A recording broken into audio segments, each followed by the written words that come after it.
আসসালামু আলাইকুম রহমতুল্লাহ। আজকে আমরা একটা পরীক্ষামূলক চার জাতের ধান থেকে ধানের কিছু একটা করে শীষের স্যাম্পল নিয়েছি। এই স্যাম্পলটা আপনাদেরকে আমি দেখাচ্ছি।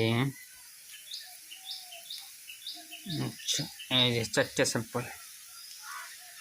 শুরুতে আমি যে স্যাম্পলটা দেখাচ্ছি এটা 108 ধানের স্যাম্পল, দ্বিতীয়টা হলো 29 ধানের স্যাম্পল, তৃতীয়টা হলো 89 ধানের স্যাম্পল এবং চতুর্থ হলো হীরা 2 ধানের স্যাম্পল।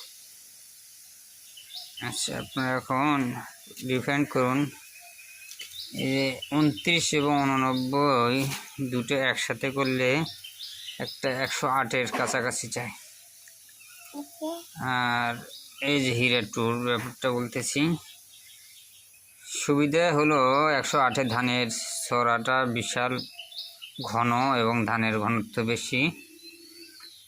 29 এবং 89-এর ছড়া পাতলা, ধানের গাঁথুনি পাতলা। দেখেন 29-এর ধানের গাঁথুনি এবং 89 এবং 91-এর গাঁথুনি একটু 29 থেকে ডিফারেন্ট। আর হীরা 2 যেটা, এটার গাঁথুনি আপনারা দেখতে পাচ্ছেন, এটা একটু পাতলা কিন্তু ধানটা মোটা হওয়ার কারণে হয়তো ওজন একটু বেশি হবে। হীরা 2-র একটা বিশেষ করে 108-এর একটা সুবিধা হচ্ছে ধানের গাঁথুনিটা বেশি, কিন্তু এই দিকে লক্ষ্য করতেছেন, এই যে দেখেন এই ধানের ইয়েতে কিছু অপুষ্ট ধান যেগুলো পাতান চিটা, এই চিটার পরিমাণটা অন্য ধানের থেকে অন্য শীষের তুলনায় তুলনামূলক বেশি। এখন এইটুকুই ডিফারেন্ট আমি লক্ষ্য করতেছি।